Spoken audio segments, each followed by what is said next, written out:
Salut à tous, j'espère que vous allez bien, on se retrouve pour une nouvelle vidéo. Donc les gars, je suis super content de vous retrouver aujourd'hui, ça fait une semaine que je vais faire cette vidéo, mais je suis malade en fait, du coup là ça va un peu mieux et on va la faire maintenant. Donc on est le 14 janvier 2020, je vais faire cette vidéo pour mettre quelques trucs, quelque chose au clair par-ci par-là par rapport aux questions qu'on me pose, mes projets, etc., aux messages qu'on me pose sur Snapchat, donc les plus récurrents, avec ceux sur Insta aussi. Donc voilà, ok c'est parti. Donc tout d'abord, je tiens à mettre les choses au clair sur ma première vidéo avec la seule et unique manière de devenir riche au paris sportif. Donc quand je dis la seule et unique manière de devenir riche au paris sportif, les gens, ça y est, ils ont vu cette vidéo, ils se sont dit la seule et unique manière de devenir riche au paris sportif, c'est bon, on est tous riches, on est tous millionnaires, demain, ça y est, tous en Thaïlande sur la plage. Mais quand je fais cette vidéo, c'est pas pour dire la seule et unique manière, ça y est, c'est facile, tout le monde devient riche au paris sportif. C'est si vous faites pas de cette manière avec la gestion de la bankroll, les gars, c'est foutu. Vous arriverez pas, ou ça va être très très dur. Sur un coup de chance, peut-être, comme si vous jouiez au loto. Mais sinon, les gars, il faut absolument cette gestion de bankroll et c'était surtout pour une prise de conscience que j'avais fait cette vidéo. Donc voilà, ça c'est dit. Ensuite, beaucoup de gens n'ont pas compris en fait le principe des paris sportifs et j'aimerais surtout leur faire enlever de leur tête les un match gagné, un match perdu, un match gagné, un match perdu, donc celui-là il est perdu, celui-là il est gagné, ça devrait plus compter en fait. Ça, une fois que vous gagnez un match, vous ne devriez pas être content, une fois que vous perdez un match, vous ne devez pas être triste. Parce que tout joue sur le long terme, donc une défaite c'est normal, et une victoire c'est normal. Une fois que vous n'arrivez pas à vous enlever de votre tête cette espèce de... Quand vous êtes content parce qu'un pari est passé et vous êtes dégoûté et vous n'avez même pas envie d'aller travailler, vous n'avez même pas envie de vous lever de votre lit parce qu'un pari n'est pas passé, là il y a un problème les gars. Donc c'est vraiment, vous devez vraiment essayer de vous mettre dans l'esprit que c'est sur le long terme que ça se joue. Vous devez arrêter de, dès qu'il y a un match, essayer de parier dessus et s'il n'est pas passé, d'être dégoûté, etc. Parce que c'est normal que quand vous allez faire un pari, il va pas passer. Parce que ça reste de la chance le foot. Le foot, ou que ce soit le basket ou le badminton ou le poker ou ce que tu veux, tout reste de la chance. Il y a toujours une part de chance. Et du coup, voilà, moi ce que je veux dire, c'est que vous devez essayer de réduire cette part de chance dans le jeu. Donc par exemple, je peux vous donner un bête exemple. Vous avez un dé. Vous allez lancer 10 fois le dé. Ça va tomber 5 fois sur le 4 et ça va tomber une fois sur le reste des faces. Ok, donc ça veut dire que là, il y a eu 50% des cas c'est tombé sur le 4 et 10% sur le reste. Alors que si vous le lancez sur le long terme, eh ben, des faces, donc ça va tomber sur chaque face, pardon, donc 100 divisé par 6 fois, donc ça fait entre 16 et 17 fois sur chaque face. Donc 16,66 fois sur chaque face. Donc normal que quand vous allez le lancer 10 fois, ça va peut-être tomber 5 fois sur le 4. Mais si vous le lancez 10 000 fois, 2000 fois ou 1000 fois, ça va tomber aux alentours de 15-18%. Donc entre 15 et 18% de fois sur chaque face. Et c'est ça que vous devez vous dire, que tout joue sur le long terme. Donc c'est pas parce que vous allez lancer 10 fois et que ça va jamais tomber sur le 6 que sur le long terme vous serez pas gagnant, surtout si le 6, au lieu d'avoir 16% de chance que ça passe, que le dé soit un peu abîmé et qu'il passe dans 20% des cas. Donc voilà, c'est surtout ça que vous devez vous dire, que tout se joue sur le long terme et il faut arrêter dès qu'un pari n'est pas passé d'être triste et dès qu'un pari est passé d'être content. Parce que c'est pas comme ça que vous allez aller loin. Vous allez juste devenir accro au jeu, parce qu'à chaque fois que vous allez avoir un gain, vous allez avoir, je sais pas, l'hormone du plaisir qui va se déclencher et du coup vous allez être content toute la journée, vous allez être là, c'est bon, les paris sportifs c'est dans la poche, etc. Et quand vous allez perdre, vous allez être dégoûté, vous allez juste rejouer, vous endetter. Donc voilà, c'est vraiment ça qu'il faut essayer de faire comprendre aux gens, c'est que les paris sportifs sur le court terme ça n'existe pas et qu'il faut vraiment enlever de la tête donc être content ou être triste à chaque fois qu'un pari est passé ou qu'il n'est pas passé. Ok, donc maintenant concrètement je vais vous poser une question. Combien d'entre vous gagnent de l'argent grâce aux paris sportifs? Alors qu'il y en a beaucoup d'entre vous qui analysent tout le temps, qui analysent d'une certaine manière et à chaque fois ils jouent. Donc par exemple, il y a un match demain entre Barça-Real, ils vont analyser de la même manière qu'ils ont analysé à chaque fois et ils vont placer un pari. Ça passe, ils vont dire ah ben ma méthode elle était bonne. Ça passe pas, ils vont se dire oh putain, ils ont eu de la chance, je sais pas quoi. En fait, le truc c'est que faut arrêter de voir les paris sportifs comme ça. Faut arrêter de voir votre analyse comme une analyse, votre analyse qui a été bonne ou une analyse qui a été mauvaise. Non, votre analyse elle a peut-être été bonne. Peut-être que si ça tombe, vous avez parié Real. Ils avaient, je sais pas, on va dire qu'ils avaient tous 2,7 pour le Real, 2,7 pour le nul et 2,7 pour le Barça. Donc, ils avaient tous la même chance que ça arrive. Vous pariez sur le Real, si ça tombe, ils avaient 50% de chance que le Real ça passe. Et au final, c'est quand même le Barça qui a gagné ou ça se termine à égalité. Et du coup, vous allez dire, ah ben ma méthode elle était pas bonne. Alors que ça tombe, elle était bonne. Mais vous devez la tester sur le long terme. Vous pouvez pas juste sur un pari savoir si votre méthode elle est bonne ou pas. Est-ce que à chaque fois que vous avez vu pendant un mois que vous étiez en perte, est-ce que le mois d'après vous avez totalement changé votre méthode d'analyse? Est-ce que vous avez changé quelque chose? Donc, est-ce que vous avez vraiment changé quelque chose à votre manière de faire, votre manière d'analyser, votre manière de parier? Donc voilà, posez-vous cette question. Ne pensez pas que en continuant de la manière dont vous allez faire, donc si vous avez été perdant les 3 derniers mois, croyez pas que vous allez vous améliorer petit à petit et qu'un jour vous serez bon en paris sportif. Non, il faut des changements concrets, des vrais changements. À chaque fois, vous pouvez écrire, ok, il y a ça qui a changé dans ma méthode d'analyse, il y a ça qui a changé dans ma méthode de pari. C'est pas petit à petit que ça va venir. Il faut vraiment des changements concret et que vous pouvez dire ok, donc ça maintenant je l'ai changé et maintenant je fais comme ça et je ne le fais pas comme ça.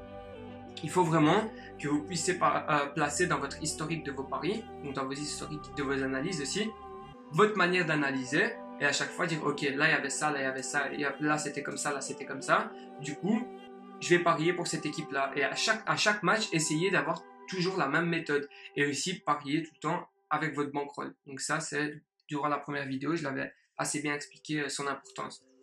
Donc essayez dans votre historique d'avoir toujours cette méthode que vous avez utilisée pour chaque match. Donc voilà, une fois que vous aurez votre méthode d'analyse, vous pourrez voir sur le long terme vous pourrez faire la cote moyenne, vous pouvez voir combien de fois vous la faites passer et après normalement avec la bankroll, donc avec le simulateur que je vous ai donné, vous pourrez voir si vous aurez gagné de l'argent avec ou pas. Et donc ce que je vous conseille avant de parier, tout simplement, voir votre méthode dans le passé, les gars. Vous avez tous les outils à votre disposition pour analyser le match passé et pas seulement les prochains matchs. Donc, pourquoi pas essayer votre méthode sur les matchs passés et après seulement l'essayer sur les matchs futurs.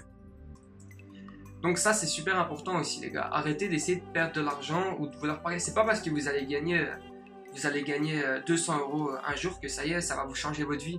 Enfin, peut-être qu'il y a des gens, ok, mais la plupart des gens, ils vont gagner 200 € après une semaine, ils sont plus sur le compte des 200 €. Ils les ont claqués dans d'autres paris.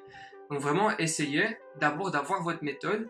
Une fois que vous pensez qu'elle est correcte, que vous l'avez essayé sur les matchs passés, la testez dans les futurs matchs. Croyez pas que vous allez manquer de parier sur un match, ça y est, votre cœur il va s'arrêter de battre. Donc soyez patient. La patience, c'est la clé des paris sportifs, les gars. Si vous avez de la patience, tout va vous réussir. Croyez-moi, c'est mieux de faire passer 4 matchs sur 5 par mois que d'en faire passer 16 sur 30 par semaine. Donc sur le long terme, les 4 sur 5 par mois, croyez-moi que sur le long terme, ça va vous ramener, surtout si la cote elle est supérieure à 1,5. Essayez de vous abstenir, les gars. Plus vous allez faire de paris, plus vous aurez de chance de tomber dans la marge du bookmaker. Malheureusement, il y a des gens qui s'étalent sur le football, sur le basket, sur le rugby. Il faut vraiment essayer de vous spécialiser dans quelque chose et vous dire ok, là je peux battre le bookmaker, là mes analyses elles vont être comme ça. Plus vous vous étalez, plus vous aurez de chances de perdre parce que les bookmakers ils sont spécialisés dans tout, ils ont accès à plus d'informations que n'importe qui, les gars. C'est des gens qui ont un historique, les cotes elles sont faites par des robots sur un historique de millions de matchs et sur le long terme c'est sûr qu'ils ne perdront pas. Et du coup plus vous allez faire de matchs, plus vous allez faire de paris, plus vous aurez de chances de tomber dans la marge du bookmaker. Et ça, c'est super important. Donc, essayez de limiter vos paris et d'arrêter dès qu'il y a un match, vous dire ok, il y a un match, je vais parier dessus. Non, patience et parier le moins souvent avec le plus de précision. Donc maintenant, je vais vous parler de moi personnellement. Donc moi, j'ai toujours changé ma méthode d'analyse. J'ai essayé comme ça n'a pas fonctionné, j'ai essayé comme ça et je la teste d'abord sur les matchs précédents pour savoir si elle fonctionnera. Donc là, ma nouvelle méthode, je vous dis les chiffres. Donc, sur 2800 matchs analysés, j'ai eu 116 pronostics. Que des cotes, donc une cote moyenne de 1,53. Donc, elle varie entre 1,20 et 2,10, je pense. Et mon taux de réussite, il s'élève à plus de 85%. Donc, je ne vous dirai pas le taux de réussite exact parce qu'il y en a, ils ne me croiront pas. Mais voilà, il est à plus de 85% et j'ai utilisé la même méthode pour tous les matchs. Donc voilà, c'est même pas... Faut vous dire que ça, c'est sur les matchs passés, c'est même pas les matchs futurs. Donc je vous dis, ok, c'est possible que ce soit de la chance, d'avoir un taux de réussite plus élevé que la cote, sur 116 matchs, mais avoir un taux de réussite de plus de 85% alors qu'une cote de 1,5 ça représente environ 60-65% que ça passe si on compte la marge, dites-vous que c'est une chance sur des millions que ce soit de la chance. En gros, une pièce ça a 50% de chance de tomber sur face, 50% de chance de tomber sur pile. Si je la lance et qu'au bout de 100 fois ça tombe 80 fois sur face, c'est qu'il y a un problème. Ou alors ça arrive une fois sur je sais pas des millions, des milliards, que ça tombe 80 fois sur face alors que normalement la pièce est équilibrée et que ça a les mêmes chances de tomber sur face ou sur pile. Donc voilà, c'est pour ça en fait que ma méthode, ce serait vraiment une chance des millions que ce soit de la chance.